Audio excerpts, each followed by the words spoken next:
My faith in you was not misplaced. You have learned much and shown great wisdom in these trials. The end of your journey lies close now. Do not falter, do not fear, and do not give in to temptation.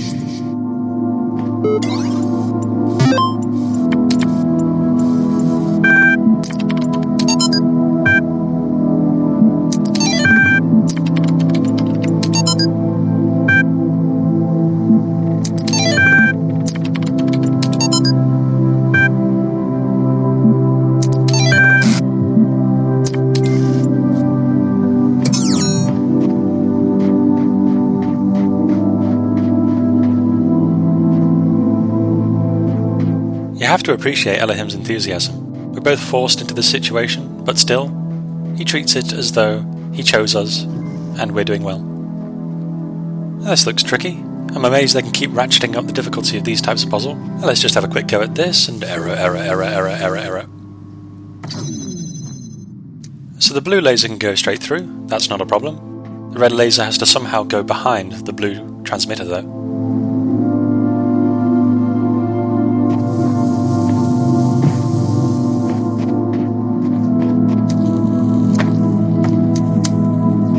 Just making absolutely sure here, over time, not just in this game, my approach to problems has been to try as many different things as possible, idiotic things just in case something happens, rather than sitting back on my hands and thinking it through internally. There's just so much advantage to being hands-on with this sort of thing. You get to feel it out for yourself, actually physically try the idiotic ideas that you would have discounted immediately otherwise, if you weren't behaving like it was a stream of consciousness. I certainly value taking the time to sit back and have a think, but it has its place. If too much interference could complicate things further, then that's a reason to hold back. But if you're just doing it so as not to look foolish, then if you try after a prolonged analysis and fail anyway, you'll look even more foolish. It's better just to get over that right at the start.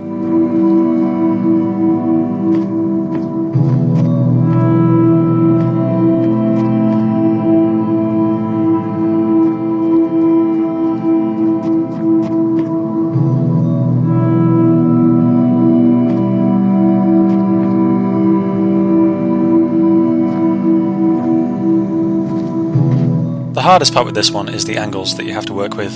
You need 3 connectors just to connect the red one around the back of the blue. But that's fine, because we have 2 that we can duplicate. I stared at this a while until I was happy that I could connect the 2 that I've left to each other around the back, and then made sure that I would have all of the time I needed to actually solve the puzzle. I find it very easy to disconnect the actions that this recorded version of myself takes. He may as well be a second protagonist, so this isn't out of character at all, including the surreal silence.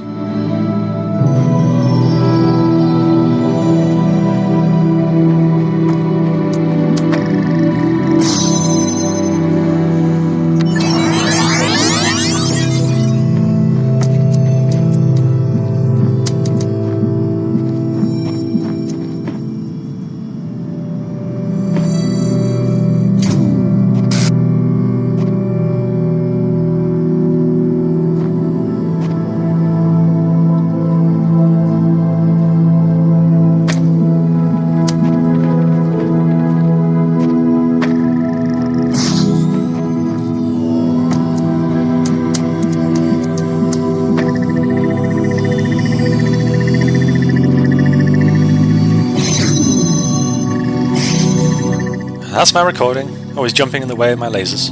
Sorry, our lasers. Okay, that's just irritating. The thing is, he doesn't know where he's standing, he doesn't know where the lasers are going to be. It's for the best if he just keeps running around. He doesn't get out very much.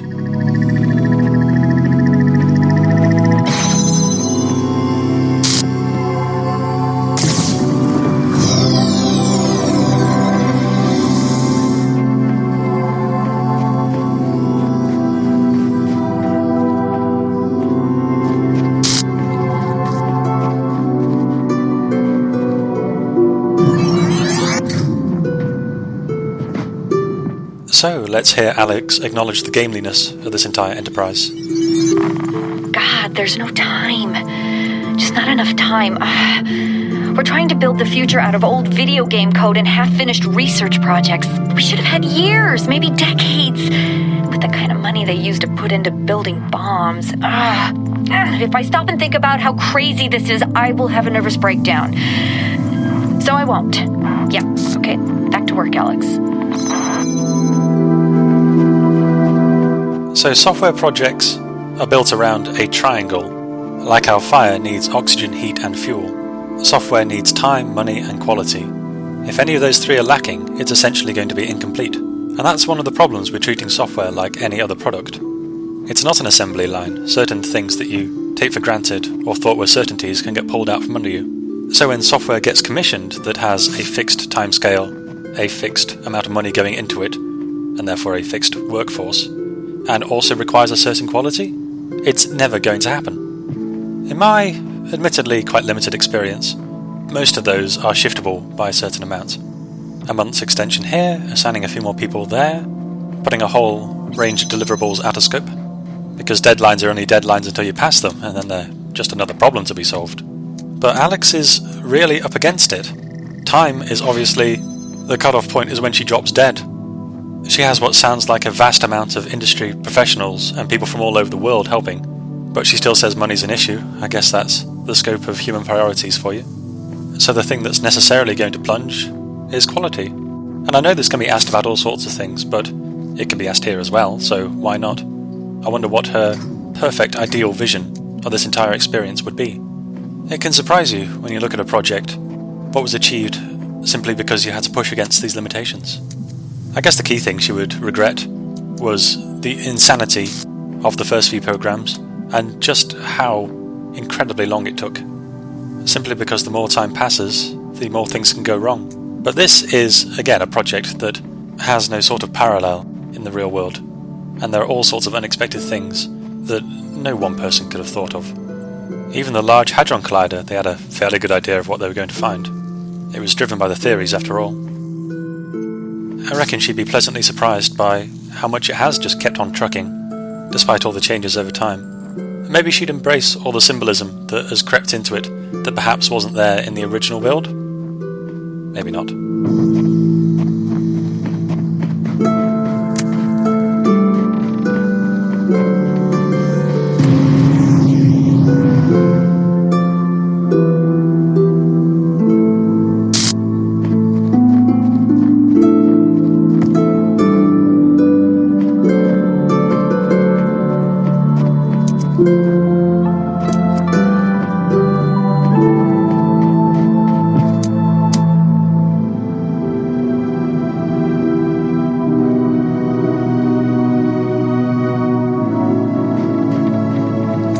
It's clear that I'm going to need another connector over here in order to get past the next barrier, and this really is the only avenue I can take right now.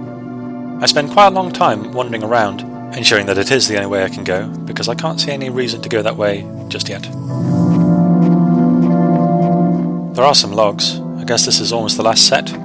I don't know about you, but I'm going to miss them. The first one is another of Arcades' journals. Team diminishing by the day, proud of them nevertheless. The archive is huge, works are missing, impossible to finish. Is that quality thing? They're writing a sorting program that will allow the archive to catalogue its resources itself. And like Arcades says, it has its foibles. I suppose this is what Alex meant when she said that it picks up random bits of data. It's because the cataloguing itself is slightly busted. So the archive files themselves are okay. I mean, they're corrupted here and there, but they're not compiled from random bits of data. It's just they are picked out at random sometimes. I think I see what was going through my head here. When I send something over using that fan, then I can't get it back.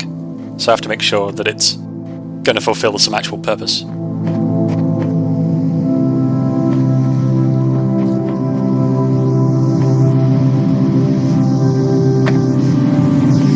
Unfortunately, I'm slightly trapped in the mindset brought about by those switches that both turn on the fan and close a barrier at the same time. So I've forgotten that I can take something across in my own hands.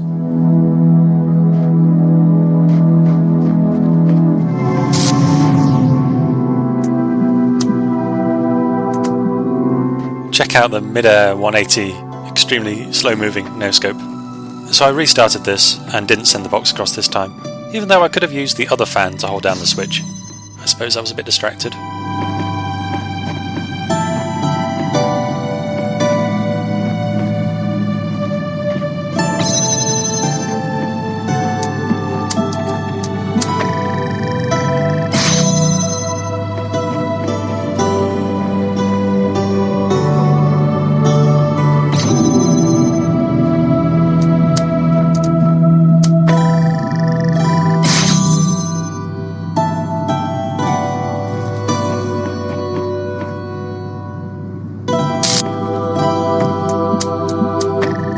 So all that's through here is another connector that I need to get myself out again, so there must be some way to force this area to relinquish at least 2 connectors to make it a worthwhile trade.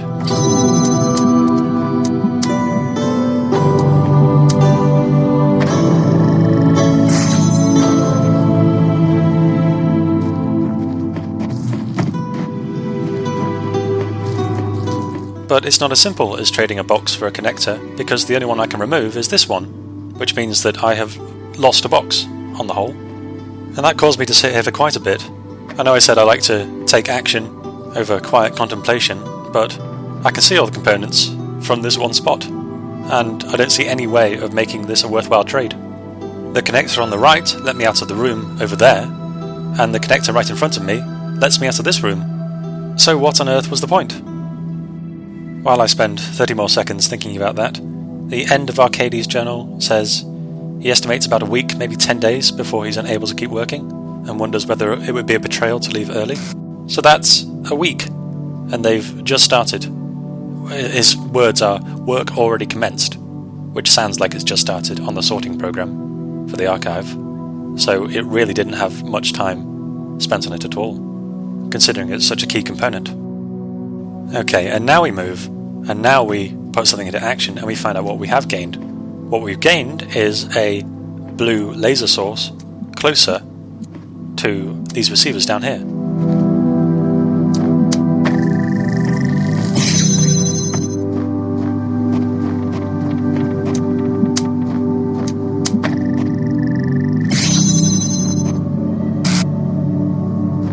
And now we've got all the bits we need, and maybe we'll be able to use them to save one of the connectors that's trapped behind the wall, after all.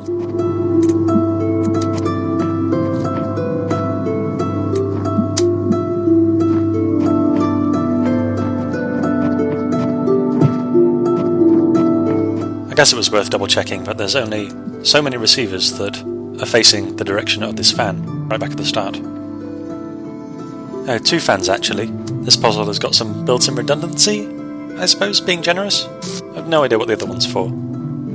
It was somewhere for the fans to be right at the start, I guess. And having a redundant number of fans makes a lot of sense. All of the other components can do something, but a fan that can't turn on is utterly pointless. And too many boxes in this level might potentially break it. But if you just want to hold down a switch, why not use a fan? No extra boost height.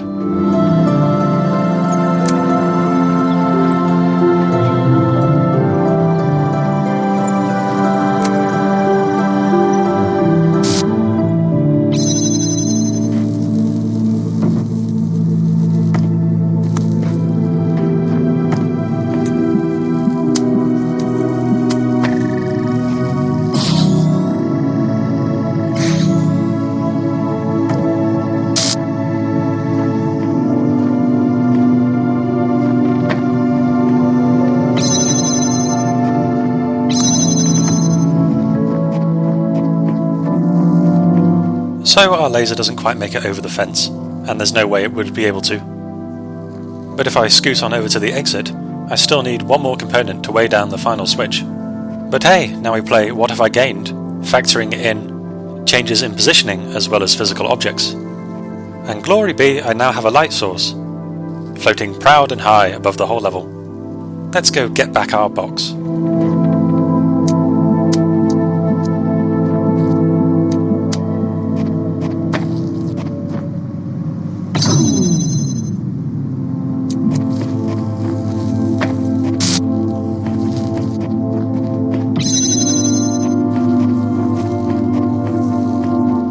definitely been one of my favourite puzzles so far, just because it's made me see the resources that I have in a slightly different way, and created a conundrum out of them that stumped me for a bit. There's my modesty at work.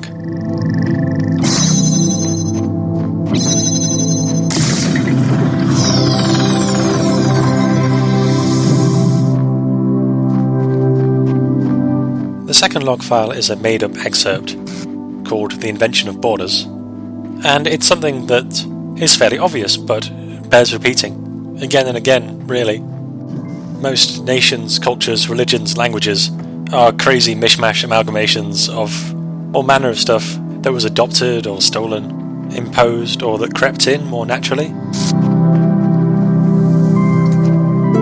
There are a few things going on here, at least it's all in one place.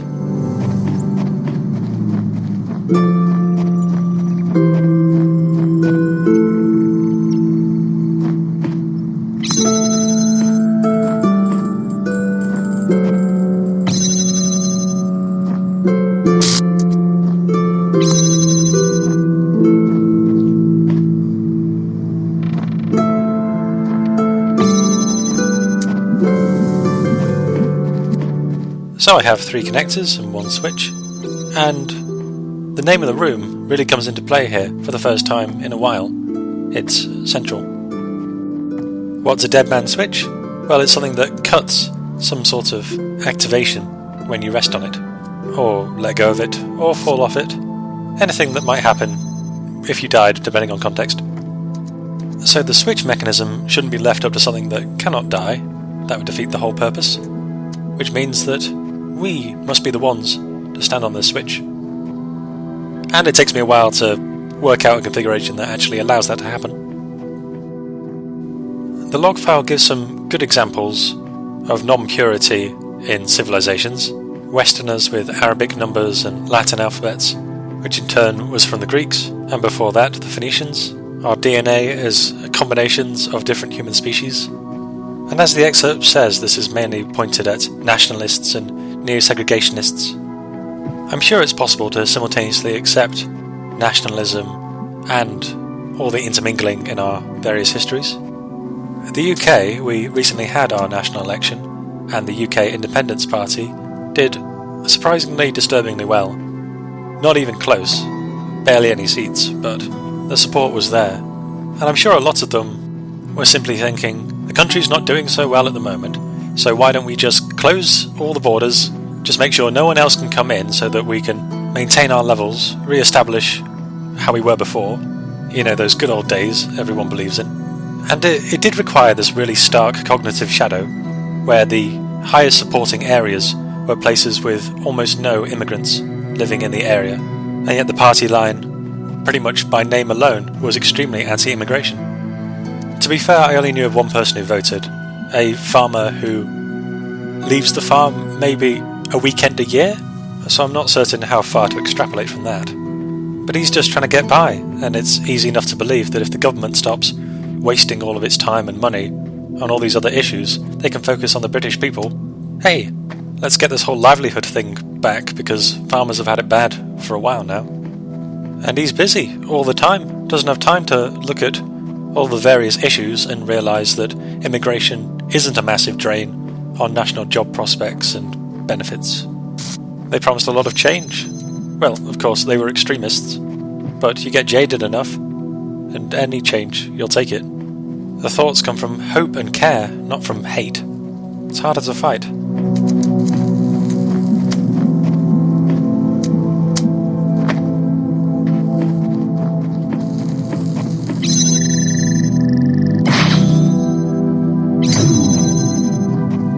I found something that'll stay dead. System override.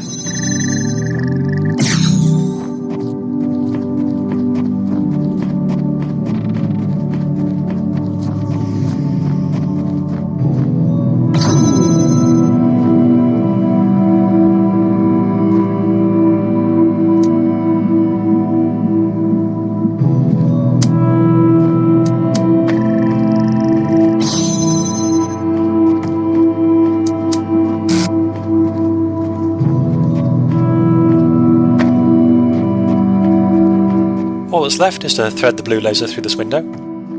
So I believe that nationalism can be harder to fight against because it comes from a good place, sometimes. I've barely spoken to this guy, only know him through his family, and they're a bunch of recluses, and I wasn't going to bring anything up because it wasn't appropriate, but when would I? How would I grab an immigrant over and say, hey look, have a conversation? Racism is still ludicrous, but we have a lot of ammunition now, and all you need to remember is never let anything go. It's too important. Oh yeah, I found the star over here. No extra effort.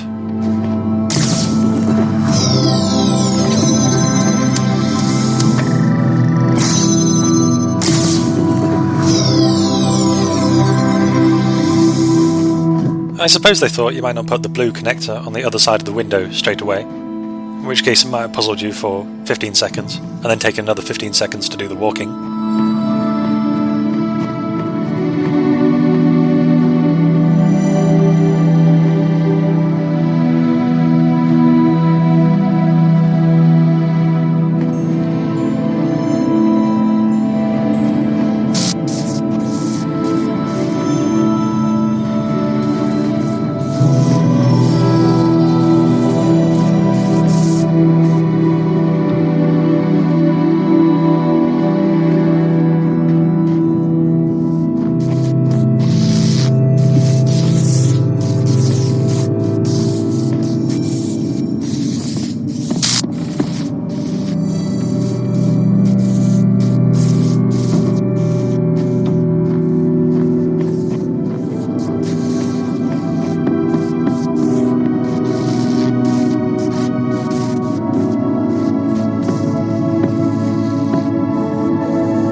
I just felt like keeping some silence.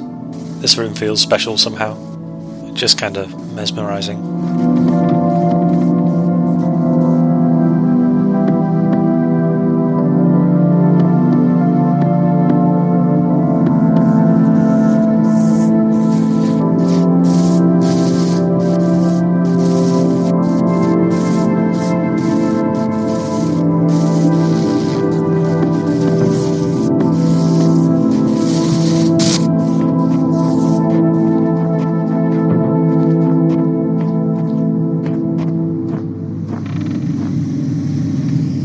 Not quite there. Actually, it wasn't until this moment that I realised what I was trying to do. I thought I was just doing this for fun. So I don't know how to go about sorting out nationalist or segregationist issues on a wide scale. There are people who have thought and written far more about it than I have. The personal level is quite important, though. I've been thinking a while what I'd do to combat it, if I saw it, which I rarely do. The closest I've ever come is a Nigerian housemate basically turning to me in the kitchen and saying, "Homosexuals are just the worst, don't you agree?" He was going to go pray for them to give it all up so that their lives would be free of such explicit sin.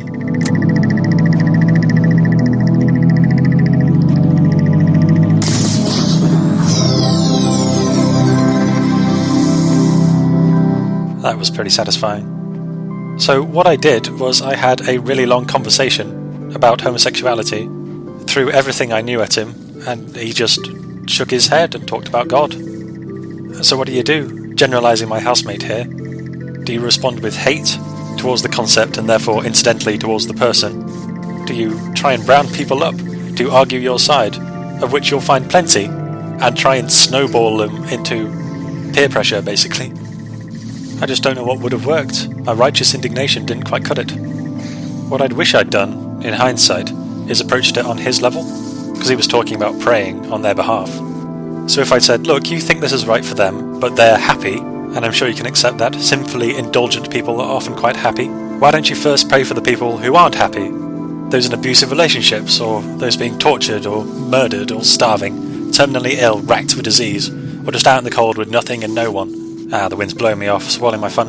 And then, if your knees aren't sore and your mind isn't warped from all that praying, maybe then you can spend some time thinking about people in a perfectly happy, loving relationship with a person of the same gender. And I know he would have had a line prepared or just brushed it off, but still, where's the big button that says fix this? Anyway, here's a snowman. I'm going to leave you with him for a bit.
solving, intelligence is questioning the assumptions you're presented with. Intelligence is the ability to question existing thought constructs. If we don't make that part of the simulation, all we'll create is a really effective slave.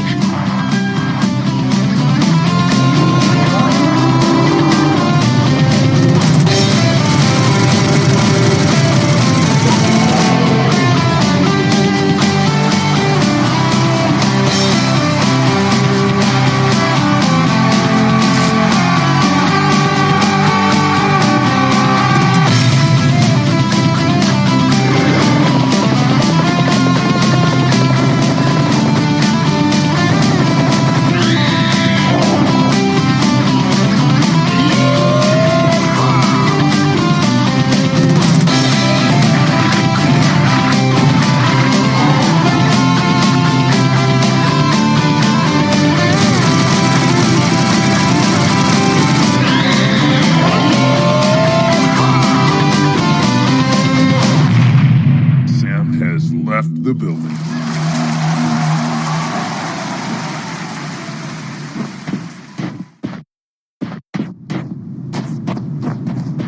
So that was horrifying.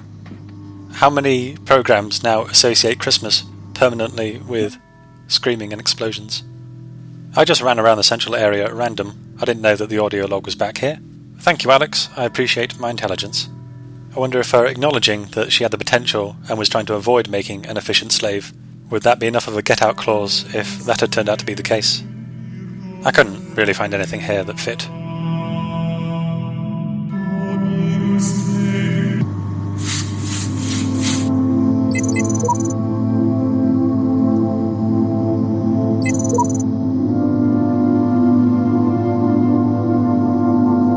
Bit disjointed. A karpos is Greek. It means fruitless or pointless, and refers to anything not originated or empowered by the Lord. That God made the snow, so shush now, he's speaking. And so it is done. You have overcome each trial that I set before you. You have shown faith and wisdom and perseverance. Therefore I judge you worthy, and I say unto you, come to the gates of eternity, where you shall be granted everlasting life.